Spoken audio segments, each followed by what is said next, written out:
আমার আপনার নবী বলেন, জিব্রাইল এখন বল কেন তুমি আসলে রে? তখন জিব্রাইলে বলে, হাবিব আপনি দেন এতদিন পর্যন্ত চোখের পানি পালাইছেন আর কাঁদছেন, বলছেন আপনার রব আপনাকে ভুলে গেছেন, আপনি বলছেন আপনার মালিক আপনাকে ভুলে গেছে, আপনার বন্ধু আপনাকে ভুলে গেছে। আপনার বন্ধু কি আপনাকে বলতে পারে গো? আপনার বন্ধু তো আপনাকে বলতে পারে না। আপনাকে আপনার মালিক খুশি করার জন্য আমাকে সূরা দুহা দিয়া পাঠাইছে। তখন জিব্রাইলে বলেন, ওয়াদ-দুহা। জিব্রাইল আলাইহিস সালাতু ওয়াস সালাম যখন এই সূরাটা সূরা দুহা আমার নবীর কাছে পাঠ করে শোনালেন, আল্লাহ বলেন, ওয়াদ-দুহা, নবী গো আমি আল্লাহ তাআলা দিনের আলোর কসম করলাম, দিনের আলোর কসম। এরপরে বলেন, ওয়াল-লাইলি ইযা সাজা, আমি রাতের অন্ধকারের কসম খাইলাম। দিনের আলোর কসম, রাতের অন্ধকার, দুইটা কসম খেয়েছেন আমার আল্লাহ। আমার আল্লাহ বলেন, হাবিব আপনি বলছেন আমি মালিক আপনাকে ভুলে গেছি গো, আপনাকে যেন আমি বলি নাই এটা বুঝাইতে গিয়ে আমি দুইটা কসম খাইলাম। আমি দুই কসম না খাইয়া সাধারণভাবে বলতে পারতাম, কিন্তু না গো বন্ধু, সাধারণভাবে না বলিয়া আমি দুইটা কসম খেয়ে বললাম। এই দুই আয়াতের মধ্যে মুফাসসিরগণ আরো তাফসীর করে বলেন, ওয়াদ-দুহার আরেকটা ব্যাখ্যা হলো গিয়া আল্লাহর রাসূলের সৌন্দর্যের কসম খাইছে। আমার আপনার নবীকে কি পরিমাণে সুন্দর করে পৃথিবীতে প্রেরণ করেছেন আল্লাহ তাআলা অন্য এক আয়াতের মধ্যে বলেন, ওয়ামা, আল্লাহ তাআলা বলেন, নবী গো আমি আল্লাহ আপনাকে কত সুন্দর করে বানাইছি, ওয়া ইন্নাকা লাআলা খুলুকিন আযীম। আমার আল্লাহ বলেন, বন্ধু আমি আপনাকে পৃথিবীতে উচ্চম চরিত্র দিয়ে পৃথিবীতে সৃষ্টি করেছি, অনেক সুন্দর করে আমি আল্লাহ আপনাকে পাঠাইছি দুনিয়াতে। আমার আল্লাহ বলেন, এই আয়াতের আরেকটা ব্যাখ্যা হতে পারে আল্লাহর রাসূলের সৌন্দর্যের কসম খেয়েছেন আল্লাহ। ওয়াল-লাইলি ইযা সাজা, এই আয়াতের আরেকটা ব্যাখ্যা হলো গিয়া আল্লাহ তাআলা বলেন, নবী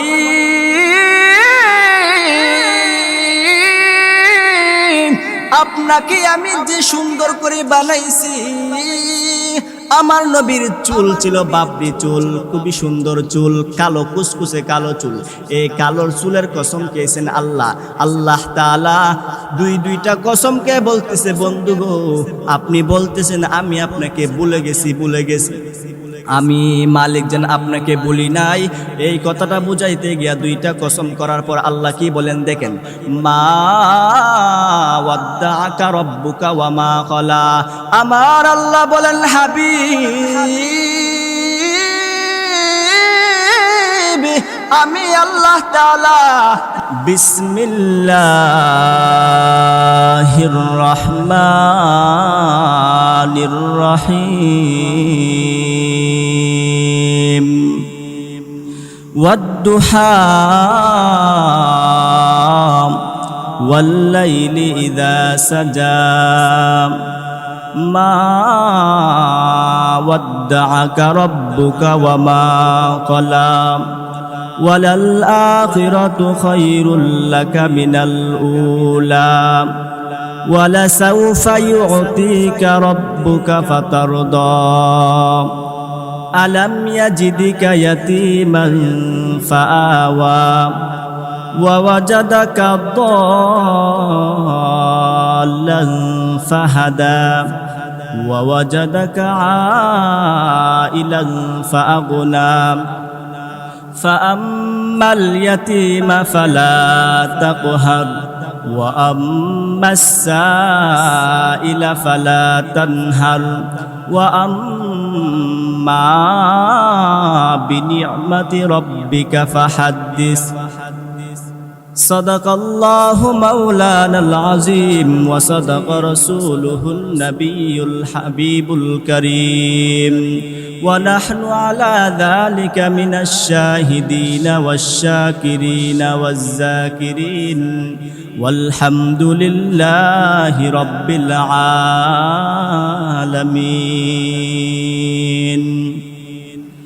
اللهم صل على محمد وعلى آل محمد كما صليت على إبراهيم وعلى آل إبراهيم إنك حميد مجيد اللهم بارك على محمد وعلى آل محمد كما باركت على إبراهيم وعلى آل إبراهيم إنك حميد مجيد আলহামদুলিল্লাহ সুম্মা আলহামদুলিল্লাহ।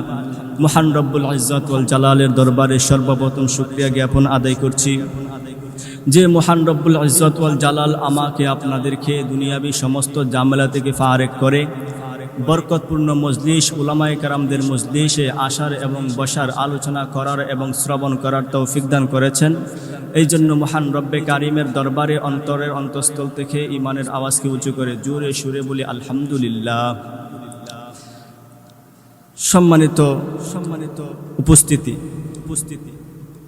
আমি আপনাদের সামনে আল্লাহ পাক রব্বুল আলামিনের পবিত্র কালামুল্লাহ শরীফ থেকে সূরাতুদ দুহা কমপ্লিট পুরা সূরাটা আমি আপনাদের সামনে পাঠ করেছি। এই আয়াতকে সামনে রেখে সংক্ষিপ্তভাবে দুই চারটা কথা আমলের নিয়তে বলার এবং আপনাদেরকেও ইখলাসের নিয়তে শোনার আল্লাহ পাক উভয়জনকে তৌফিক দান করুন। সূরাতুদ দুহা এটা নাজিল হয়েছে মক্কাতুল মুকাররমায়, মক্কা নগরীতে নাজিল হয়েছে। বিশেষ একটা বিষয়কে কেন্দ্র করে, বিশেষ একটা বিষয়কে প্রেক্ষাপট করে। প্রেক্ষাপটটা হচ্ছে আল্লাহর রাসূল সাল্লাল্লাহু আলাইহি ওয়াসাল্লাম যখন মক্কা নগরীতে একত্ববাদের দাওয়াত দিতেন, এক আল্লাহর দাওয়াত দিতেন, তৎকালীন সময়ে যারা মক্কা নগরীতে রাজত্ব করত, নেতৃত্ব দিত, তো তারা মক্কাতে যারা ছিল সকলেই আল্লাহর রাসূলের এই দাওয়াতগুলো মেনে নিতে পারতেন না। তারা আল্লাহর রাসূলের বিরোধিতা করতেন। আল্লাহর রাসূলের বিরোধিতা করে করে তারা অনেক প্রচুর পরিমাণে বিরোধিতা করেছে। তো আল্লাহ রাসূল সাল্লাল্লাহু আলাইহি ওয়াসাল্লাম যখনই তাদের কাছে দাওয়াত দিতেন, তারা আল্লাহ রাসূলের বিরোধিতা করতেন।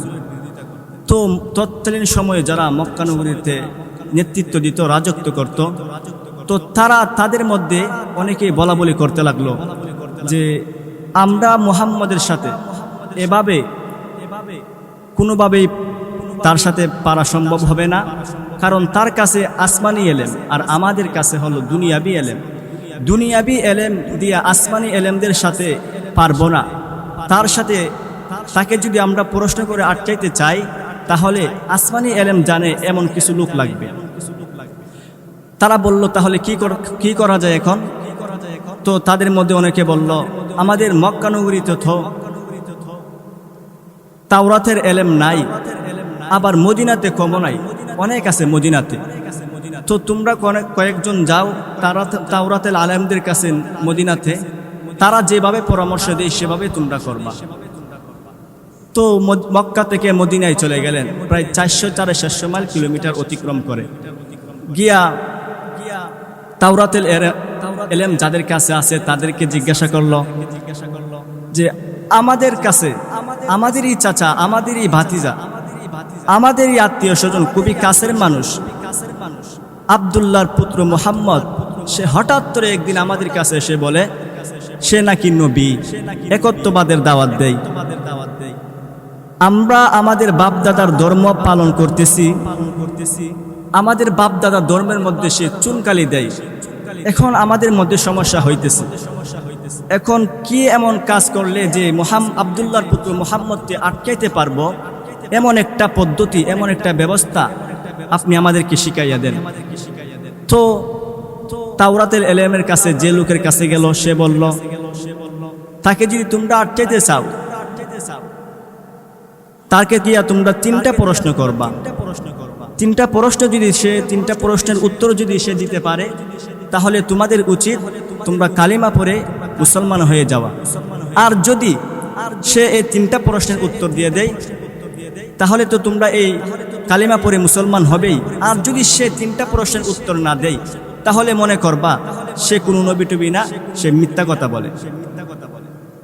আর এই 3 প্রশ্ন যে ব্যক্তি দিবে সেই প্রকৃত নবী। তো তারা এই 3টা প্রশ্ন নিয়ে আবার মদিনা থেকে গিয়া মক্কাতে গেল, গিয়া বলল আমরা তাওরাতের এলেম যার কাছে আছে তার কাছে গিয়া বললাম, সে এই 3টা প্রশ্ন বলেছে।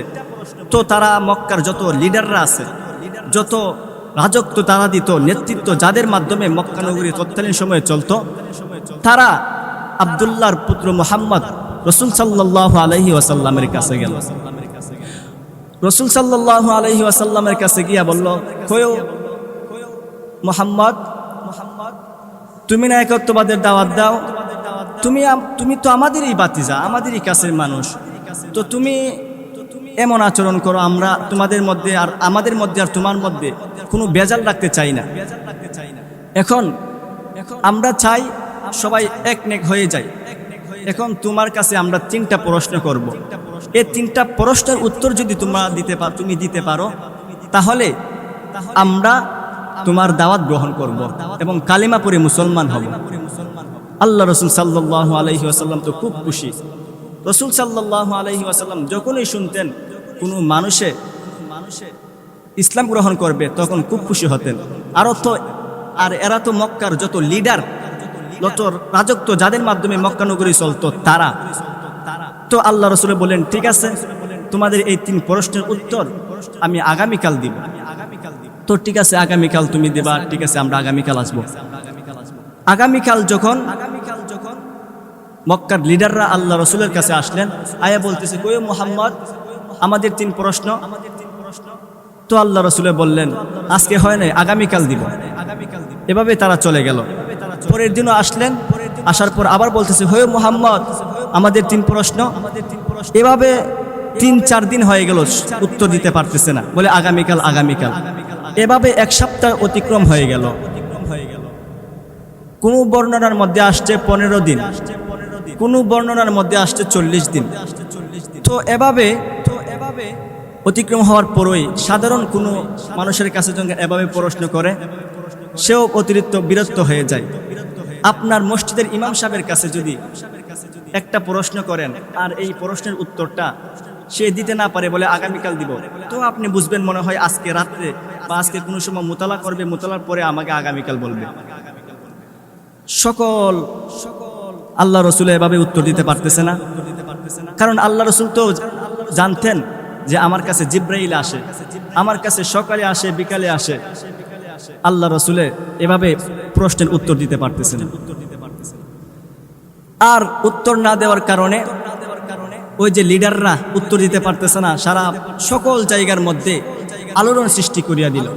তারা বলা বলে আরম্ভ করলো যে কি আর আব্দুল্লাহর পুত্র মুহাম্মদে একত্ববাদের দাওয়াত দে, সে নবী দাবি করে, আজকে 1 সপ্তাহ পর্যন্ত আমাদের 3টা প্রশ্নের উত্তর দিতে পারতেছে না, সে কিসের নবী? এভাবে চলতেছে। গোটা মক্কা সকল জায়গার মধ্যে এমন আচরণ শুরু হয়ে গেছে। গোটা মক্কা নগরীতে আলোড়ন সৃষ্টি হয়ে গেল রে। মক্কার যত লিডাররা আছে, বড় নেতা, ছোট নেতা, ফাতি নেতা, সকল নেতারা আল্লাহর রাসূলের বিরোধিতা শুরু করে দিল। আল্লাহর রাসূলের বিরোধিতা শুরু করে দিল রে। মক্কার আনাচে কানাচে, গ্রামে গঞ্জে, শহরে বন্দনে সকল জায়গায় আল্লাহর রাসূলের বিরোধিতা শুরু করিয়া দিয়েছে। আল্লাহর রাসূলের নামে বলা বলি করলো, আব্দুল্লাহর পুত্র মুহাম্মদ কিসের নবী? আজকে 1 সপ্তাহ পর্যন্ত সে আমাদের 3টা প্রশ্নের উত্তর দিতে পারে না। সে কিসের নবী দাবি করে? সে কিসের একত্ববাদের দাওয়াত দেয় রে? সারা মক্কার মধ্যে আলোড়ন সৃষ্টি হয়ে গেল। আল্লাহর রাসূল সাল্লাল্লাহু আলাইহি ওয়াসাল্লাম নিজে আশ্চর্য হয়ে গেছে রে। আমার কাছে জিব্রাইলে সকালে আসে, বিকালে আসে, সব সময় আমার কাছে জিব্রাইলে ওহী নিয়ে আসে। আজকে 1 সপ্তাহ হয়ে গেল, জিব্রাইল আমার কাছে ওহী নিয়ে আসে না। আমার নামে মক্কার যত লিডাররা আছে, মক্কার সকল মানুষগুলো আমার নামে সমালোচনা শুরু করিয়া দিয়েছে। আল্লাহর রাসূল চোখের পানি ছেড়ে ছেড়ে কাঁদেন। আমার কাছে কেন রে জিব্রাইল আসে না? আল্লাহ তাআলা কি আমার সাথে সত্যি রাগ করলেন নাকি? আল্লাহর রাসূল সাল্লাল্লাহু আলাইহি ওয়াসাল্লামের আপন চাচি আবু লাহাবের স্ত্রী আল্লাহর রাসূলের কাছে কিছুক্ষণ পর পর এসে বলে কি, মুহাম্মদ, তোমার কাছে যে একটা শয়তান আসতো, এই শয়তানটা কি আর আসে না? আমার নবী কিছুক্ষণ পর পর আসমানের দিকে তাকাইয়া চোখের পানি ছেড়ে ছেড়ে কান্দে আর বলেন, আসমানের মালিক,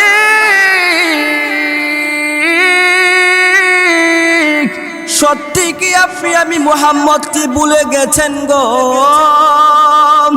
কেন আজকে জিব্রাইলে আমার কাছে একদিন দুদিন নয়, এক সপ্তাহ দুই সপ্তাহ নয়, আমার কাছে লাগা 15 দিন পর্যন্ত আসে না? আমার নামে মক্কা নানাচে কানাসে শহরে বন্দনে সকল জায়গায় আমার নামে সমালোচনা শুরু করে দিয়েছে। আমার আপন চাচি কিছুক্ষণ পর পর আমার কাটা গায়ে লবণ দিয়া বলে কি, মুহাম্মদ, তোমার কাছে যেন একটা শয়তান আসতো, এই শয়তানটা কি আর এখন আসে না? এমন করে করে আমার নবী একদিন দুদিন না লাগাতার 15 দিন পর্যন্ত কাঁদছেন রে। আমার নবীর কান্না দেখে দেখে আমার আল্লাহ আর সহ্য করতে পারে নাই।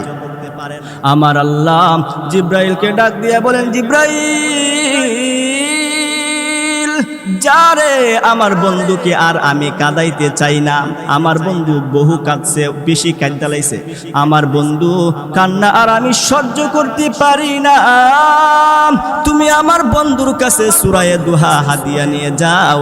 জিব্রাইল আলাইহিস সালাতু ওয়াস সালাম যখন সূরা দুহাটা নিয়ে আসমান থেকে নামতেছিলেন, আমার আপনার নবী তাকাইয়া দেখি জিব্রাইল আসমান থেকে নামতেছে। নবী আমার জিব্রাইলের কাছে গিয়া বলেন, জিব্রাইল, কেন রে আমার কাছে আজকে তুমি 15 দিন পরে আসলে? আমার আল্লাহ কেন তোমাকে আর পাঠাই না রে জিব্রাইল? তখন জিব্রাইলে ডাক দিয়া বলেছেন, হাবিব, আমাকে আল্লাহ তাআলা আপনাকে বিশেষ একটা পুরস্কার দিয়ে আজকে আমাকে পাঠাইছে। তখন আমার নবী চোখের পানি ছেড়ে ছেড়ে বলেন, জিব্রাইল,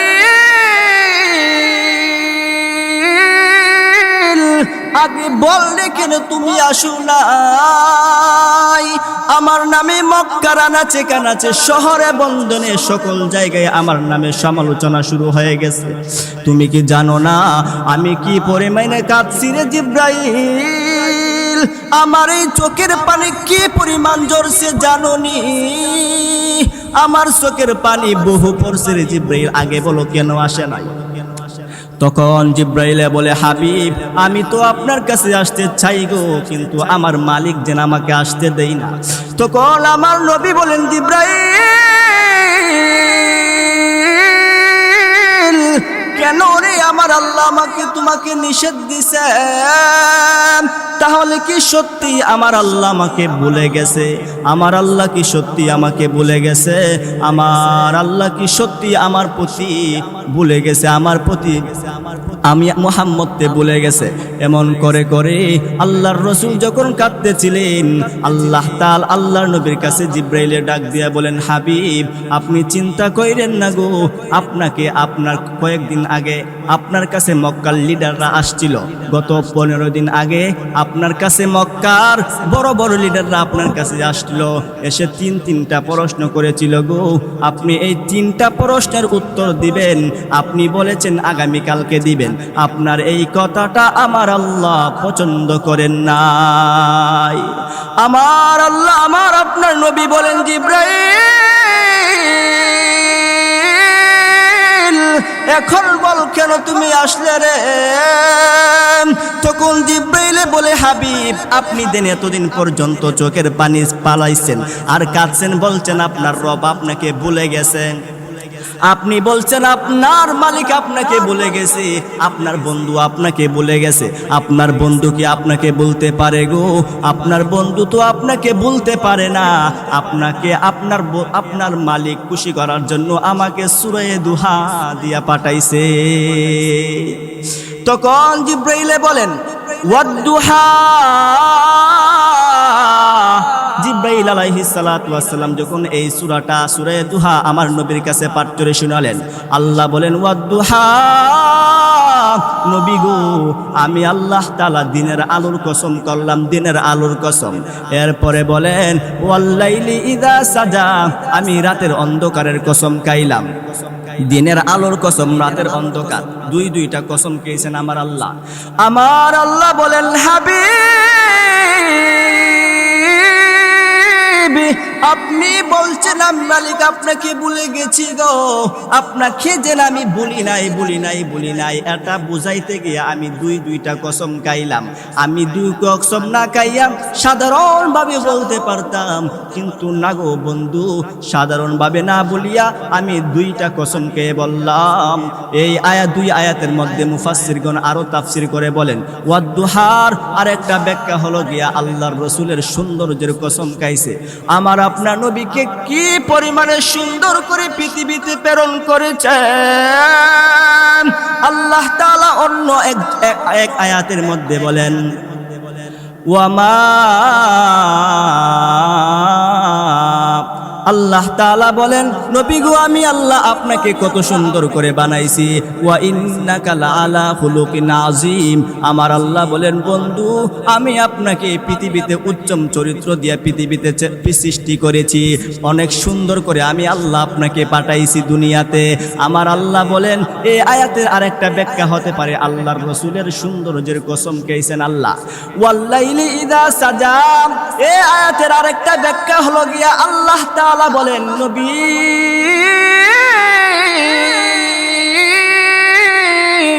আপনাকে আমি যে সুন্দর করে বানাইছি।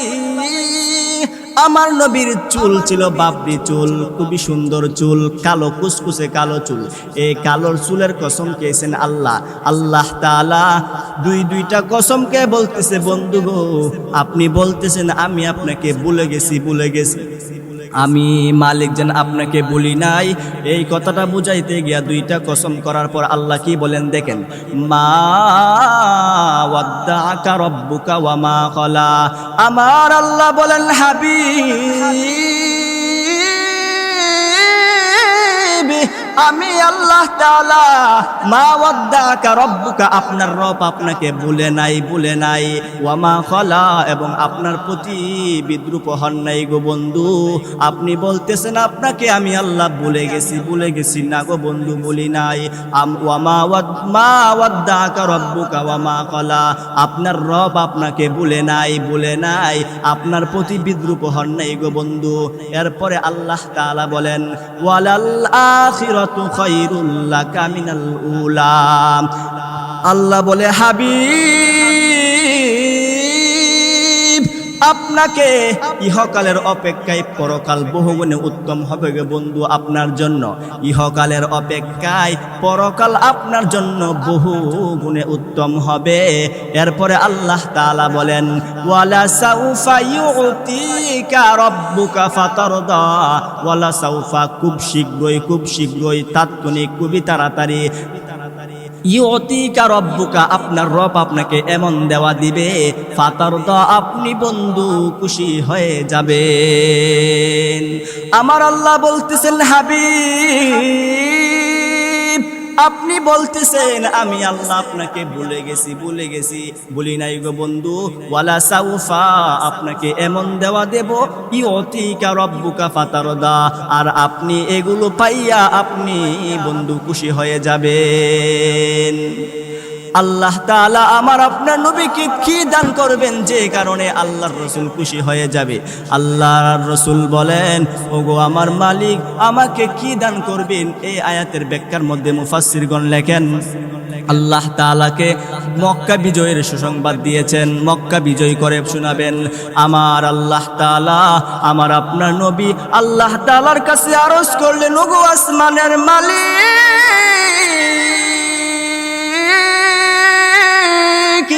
আমার একটা উম্মতের জন্য জাহান্নামে না যায়, আমার একটা উম্মত উম্মত যদি জাহান্নামে যাই গো, আপনি আমি নবীকে খুশি করতে পারবেন না।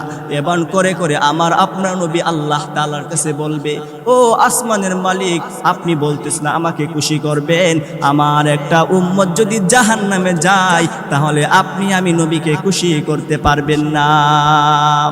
এরপরে আল্লাহ তাআলা এরপরের আয়াতের মধ্যে বলেন, ওয়া আলাম ইয়াজিদিকা ইয়াতীমান ফাআওয়া।